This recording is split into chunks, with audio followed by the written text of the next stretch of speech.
Penchons-nous sur l'histoire d'Étienne. Il fut traduit devant le Sanhédrin et des accusations étaient portées contre lui. C'était maintenant au tour d'Étienne de parler. Tous ceux qui siégeaient au Sanhédrin, ayant fixé les regards sur Étienne, son visage leur parut comme celui d'un ange. Étienne répondit, « Le Dieu de gloire apparut à notre père Abraham. » Acte 6.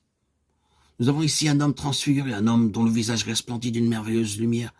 Puis, dans le verset suivant, nous est donné l'explication de cela par ses propres paroles. Le Dieu de gloire. Acte 6, chapitre 7, verset 55, le confirme à nouveau. Mais Étienne, rempli du Saint-Esprit et fixant le regard vers le ciel, vit la gloire de Dieu. Mais notez que cette transfiguration, cette gloire est révélée dans un homme appelé pour être un serviteur. Cela vient à la fin d'une vie, au service du Seigneur et de son Église. Et souvenez-vous aussi que ce service était du moins pour commencer un ministère prosaïque et ordinaire. Aussi, il est évident que ce n'était pas la personne d'Étienne ou même son histoire qui rendait ces hommes ainsi en colère. C'était la puissance de Dieu manifestée maintenant d'une manière nouvelle qui leur causa de la crainte. Ils portèrent contre lui de fausses accusations, mais son visage brillait, ce qui est juste le contraire de ce que nous pourrions attendre. Ce sont les flatteries et non les critiques qui produisent habituellement cet effet. Ce qu'ils virent était contraire à la nature des choses, c'était la gloire. Ce que Dieu entend par gloire, c'est-à-dire quelque chose qu'ils ne pouvaient comprendre, et cela avait pour effet de mettre ces hommes sous le jugement.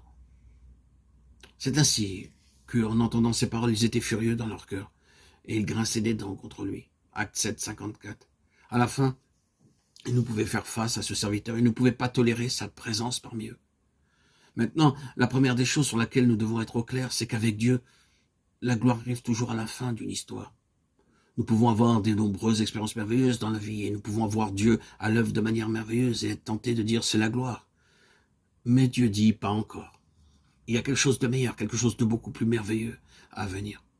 Il y a des années de cela, j'étais en Angleterre, étudié à Londres. Je suis allé un jour voir le défilé de Lord Mayor. Cela a lieu chaque année en novembre lorsque le nouveau maire de Londres prend ses fonctions. Une grande procession parcourt les rues de la ville. Beaucoup de ceux qui peuvent prendre du temps s'arrêtent de travailler pour aller la voir. C'était un merveilleux spectacle. En premier lieu, il y avait les musiques militaires des différents régiments, puis toute une suite de voitures publicitaires représentant les multiples commerces et industries. Après cela, il y avait plusieurs troupes, les unes à pied, les autres à cheval. Suivait ensuite la garde royale et les piqueurs de la Tour de Londres en uniforme d'époque, et à la fin, après un temps très très long, venaient les carrosses transportant les officiels. Le premier de ceux-ci portait des hommes de magnifique apparence, dont de beaux habits, avec leur suite et les marques de leur rang. Mais lorsque j'interrogeais les gens autour de moi, ils me répondaient que ce n'étaient que des fonctionnaires subalternes. Puis vinrent un par un, dans des carrosses plus somptueux les uns que les autres, toute une procession imposante de gentilshommes habillés de longues robes, coiffés de perruques et de chapeaux à cornes, portant des chaînes d'or, des épées, des masses d'armes et d'autres insignes de leur charge. Chacun était plus impressionnant que le précédent et inclinait la tête en réponse au viva de la foule. Et à chaque nouveau carrosse, je pensais, sûrement, voici le Lord Mayor, le nouveau maire. Et les gens autour de moi me disaient, non, pas encore.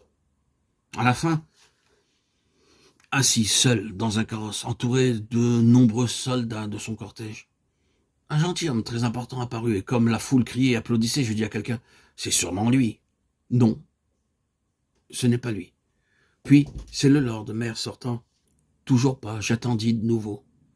Ce n'est seulement qu'après beaucoup de troupes et un déploiement de gardes et de serviteurs en livrée qu'arriva le carrosse brillant et doré, avec le nouveau Lord Mayor, en personne. Et le spectacle dépassait ce que je pensais. En attendant tout ce temps, j'avais vu suffisamment de choses pour m'étonner. Mais lorsque je vis ce que j'attendais, cela éclipsa tout le reste. Oui, la gloire est comme cela. C'est toujours le terme d'une histoire.